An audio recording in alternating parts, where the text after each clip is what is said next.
Hey, what's going on everyone? Axel here, back for another video in my tier list series. In this video I'll be going over the low tiers. This will be the final video. Before I say anything else, I have to give my usual disclaimer. This is just my opinion as a mid-level player. It's not meant to be perfect. I'm sure it's not 100% accurate. It's just meant to it's something I'm doing for fun. It's not something I'm intending to be 100% accurate. I just like talking about this. So if you disagree, that's cool, and that's fine. I'm not saying you're wrong. Everyone can have their own opinion. Okay, with that said, let's go ahead and get started. The first character I put into low tier is Mr. Game & Watch. Now, Game & Watch actually has some pretty good results in Mexico from Reggie, but the character, I think I attribute that more to the character skill than the particular character's tools.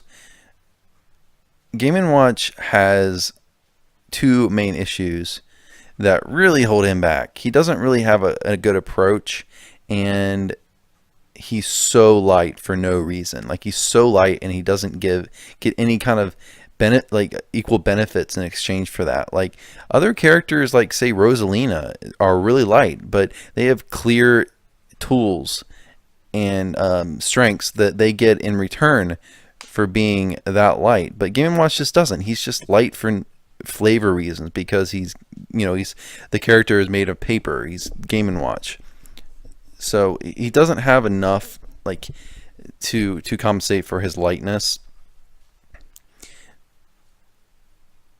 As I've already mentioned, he gets walled out really bad. He's got his tools, just he's got a really good combo game, and that's one good thing he does have. If you get grabbed by Game & Watch, you're gonna get wrecked. His neutral air is super good. His forward air is good. He's got a lot of disjoints, but overall the character just gets walled out too much and just dies way too early to be anything higher than a low tier, in my opinion. And he's got a lot of side B, which the 9 thing, it's kind of a gimmick, to be honest. It can save you if you manage to hit a 9 and you get a comeback, but it's just not reliable enough. It relies on random number generators, and it's not reliable enough to be for me to consider it heavily in terms of a good thing for the character. And the next character, Kirby, I think has the same issues. He's so light and he can't approach, just like Game & Watch. Kirby actually struggles to approach probably more than Game & Watch, because his run speed's not very good, his air speed's not very good, his range is really bad. So yeah, he just doesn't a lot of players I think put Kirby higher because Kirby does have a really good combo game, with down airs and up tilts and stuff. If Kirby gets in on you, he can wreck you. But he really shouldn't be getting in. If you play the matchup properly, you should be walling him out. There's no reason to approach Kirby. And another problem with Kirby, he can't force approaches. He's often forced to approach, and he just can't do it. He cannot approach. And his specials, aren't really that good. Hammer is pretty bad. It's not really useful. His inhale that gets other characters' abilities is really honestly more of a gimmick, a throwback to the Kirby games. It's not really a serious tool. The vast majority of the time when you get a Kirby hat of another character, it's just not very useful. There of course are some that are really good, but the vast majority of them are just not worth getting. So yeah, other than that, Kirby just doesn't have much. He's got a good recovery, but he's got a good combo game, but he just can't approach, and he's way too light for no reason. So yeah, that's the main reason I put Kirby where he's at. Okay, the next character I put is Samus. Samus actually has some really good results from Johnny Westside, who's actually gotten some really high top 8 placements, which is why I put Samus as high as she is. And she's also gotten some big buffs recently. So I think this character definitely has potential to move up out of low tier, because we don't really know how good those buffs are yet, because they haven't been around too long. So it's going to be interesting to see if we can get some more Samus players, maybe like Esam, who's actually a really passionate Samus player in Melee. Will actually start using her a bit more in Smash 4. But yeah, Samus has her flaws. She's a really good zoning, but if you get in on her, she gets wrecked. And she's really slow. Her grab's terrible. Her roll is terrible. So yeah, she's got her flaws that are pretty obvious, but she has enough zoning and she's gotten a good enough buffs. At least her hitboxes aren't terrible anymore. to where she could definitely move up.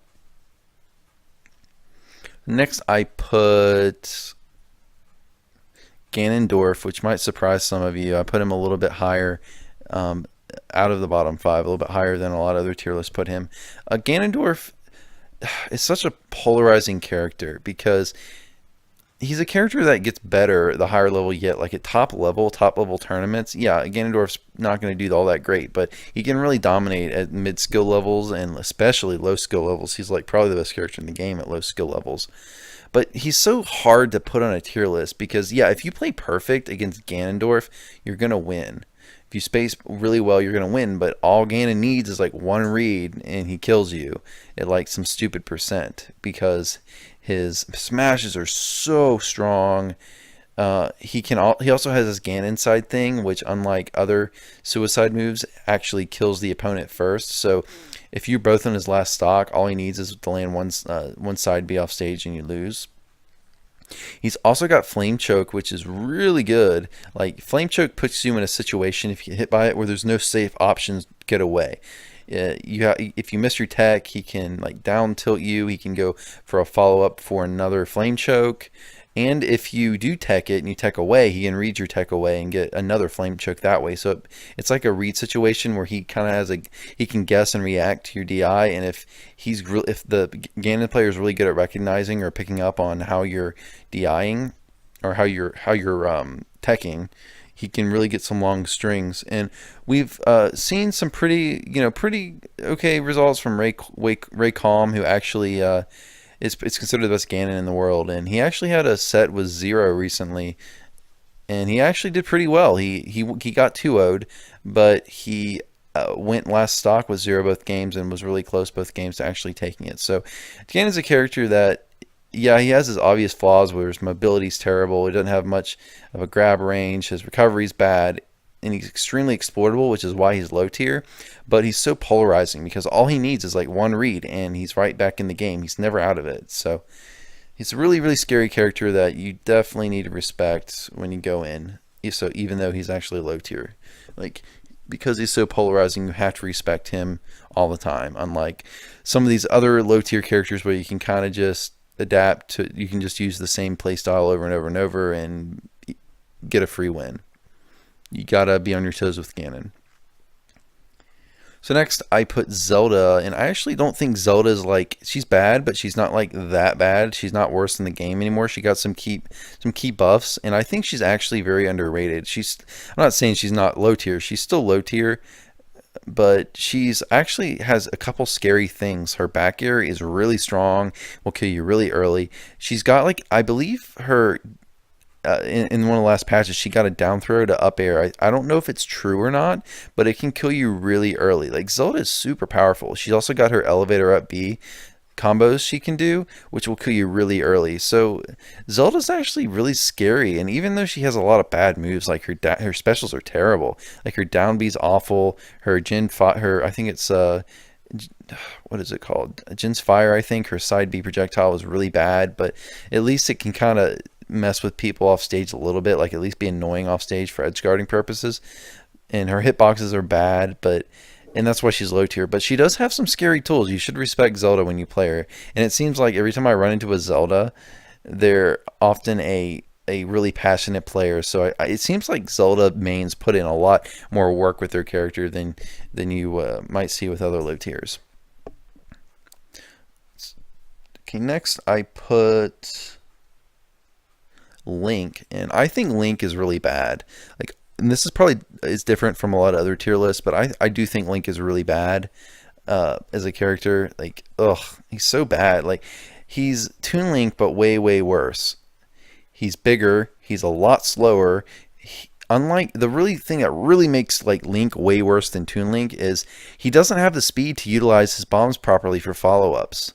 So what he ends up being because of his speed is so bad, he's a zoning character that can't zone.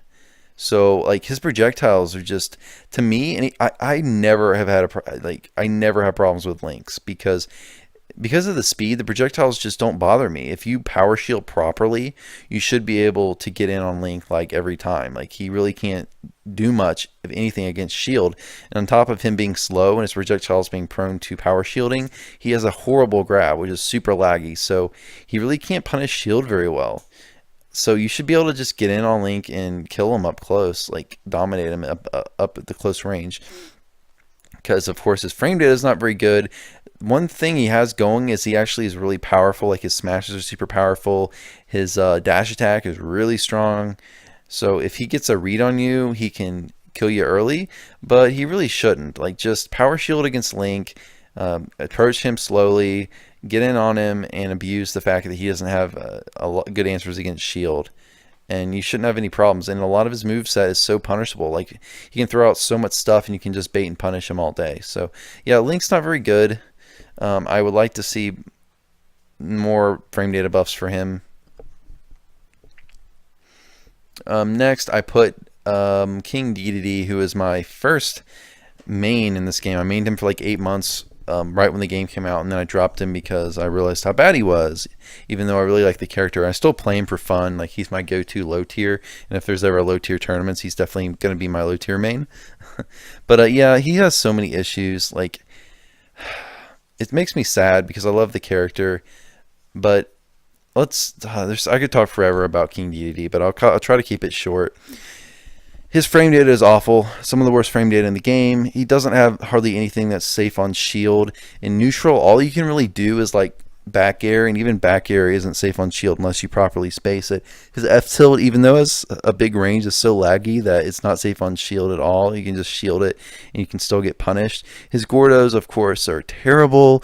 Like they're good for they have a couple uses for edge guarding, like Gordo drop at the ledge is really good, and sniping people with Gordos off ledge is really good. But other than that, like they're really bad. If he throws them at a distance, you can just power shield. And of course, Dedede, if he uses them up close, he runs the risk of them getting reflected. And for some reason, the reflect threshold is like stupidly low. I believe it's 2%. So pretty much his projectile is no priority, which is, it's sad. He ends up being kind of like Link. He's a zoning character that can't zone. And he also can't kill, which is ironic for being a heavyweight character, but all of his kill options are super slow. His down smash might be the only exception, but even that requires a hard read. So other than that, like he has to get a read to get a down smash in or a back air, but back air it's kind of his only neutral tool, so that even gets stale, so it doesn't kill all that early. His combo game's okay, but it's just okay. Like he has at low percents, he has like down throw to fair, down throw to neutral, or down throw to neutral air. At high percents, mid percents, he has down throw to up air, but he does not have any kill confirms out of grab because the growth on the down throw, at kill percents, he's not able to follow up from a down throw to an up air. He also is huge. He's combo food. He gets juggled for days, and he's just really prone to bait and punish. If you know the matchup, like, you really should not lose to King Dedede. Just bait and punish, force him to approach. He has issues. He's also, he's huge. He has issues with projectiles. So yeah, just so many problems, unfortunately, with King Dedede. Oh, and on top of it, his specials, because Gordos are bad in neutral, his down B is probably the worst move in the game. Almost no use. The only new use that Jethammer really has is for just mind games or just styling, which isn't even really a real tactical use. The other thing is, the only practical use it has is for if you happen to get a shield break with him at low percents, which is really rare because he doesn't have a shield breaker. So if you get a shield break at a really low percent where your fully charged F smash won't kill, you're actually better off, while they are in stun from the shield break, actually charging a fully charged Jethammer, because it does more damage. A fully charged Jethammer does more damage than a fully charged F smash. So that's cool, but that's extremely situational use for that move. Other than that, it's just awful move. So he plays as a character, he almost doesn't have specials because all of his specials are so bad.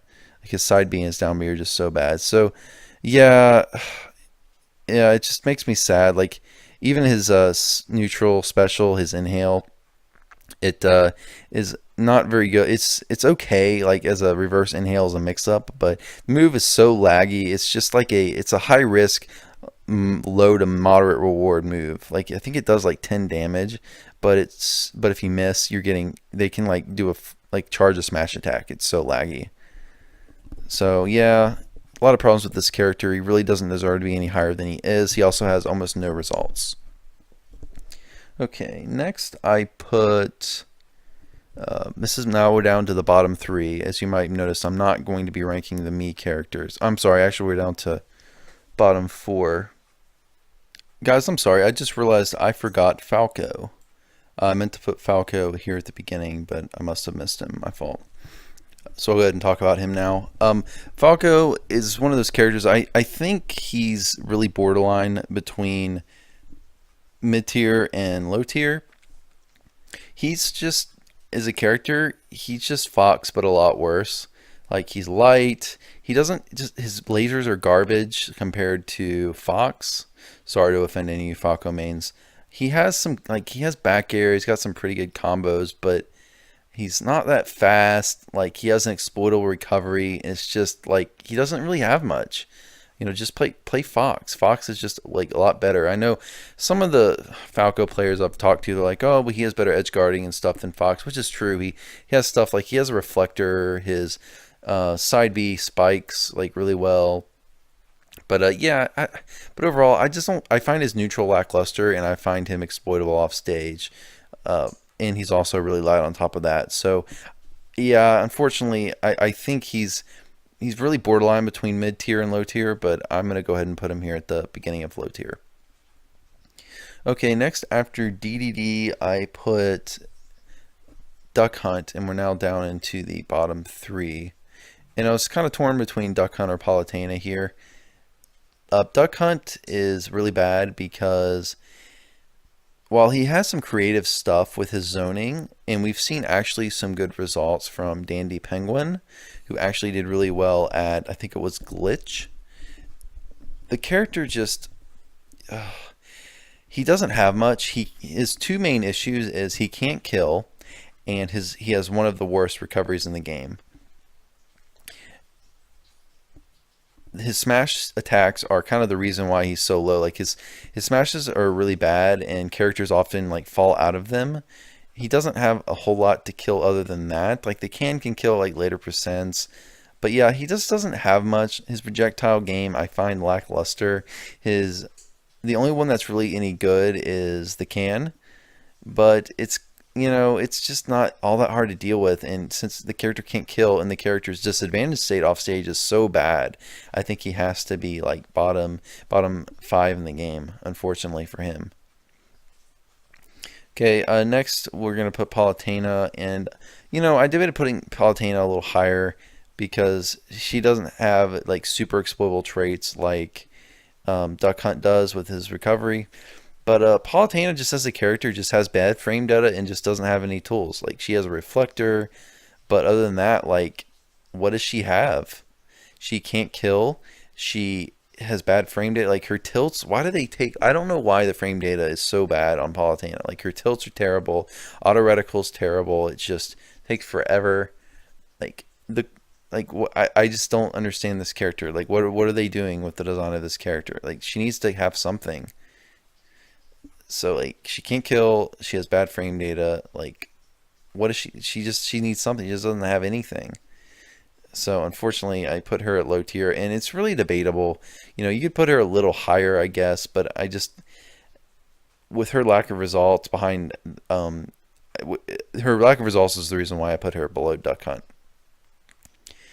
All right, for the worst character in the game, who I put in their own tier at the very bottom, unfortunately, is a character I like playing, but she's so bad.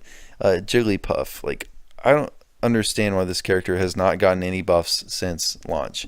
I don't think she's gotten any. I think she got like a minor buff to like flower damage or something if she hits rest. But yeah, this character is really, really, really bad.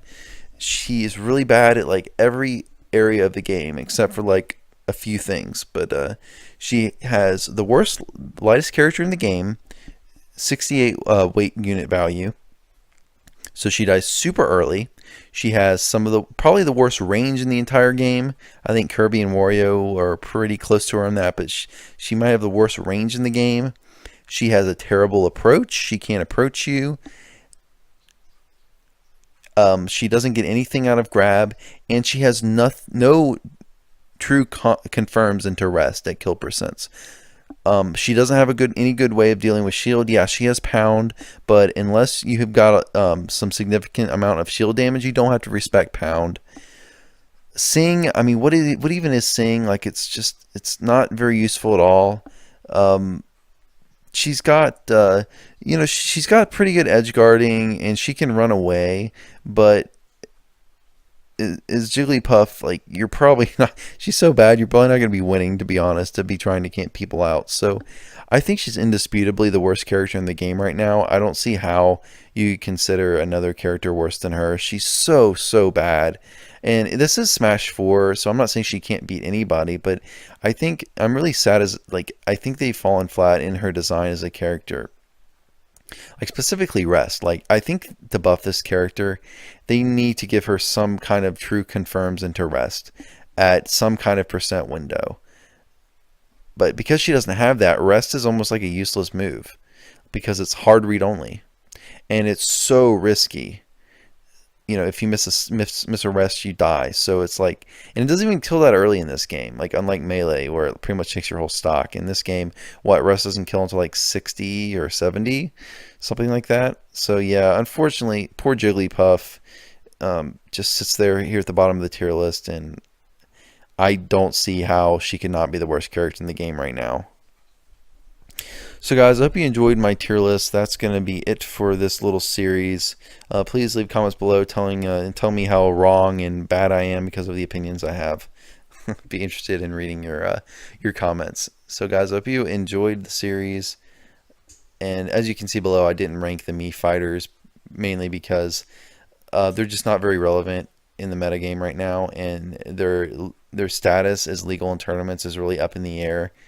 Every tournament seems to have a different stance, and every region seems to have a different stance on Mii fighters, so they've not really been accepted by the whole community. So until they're accepted in some kind of standard format across in tournaments across the world, I'm not really going to consider them in this tier list. So guys, yeah, I hope you enjoyed. Again, please leave me your comments, like, subscribe if you enjoyed the series. That's all for today. I will see you all next time. Have a good one.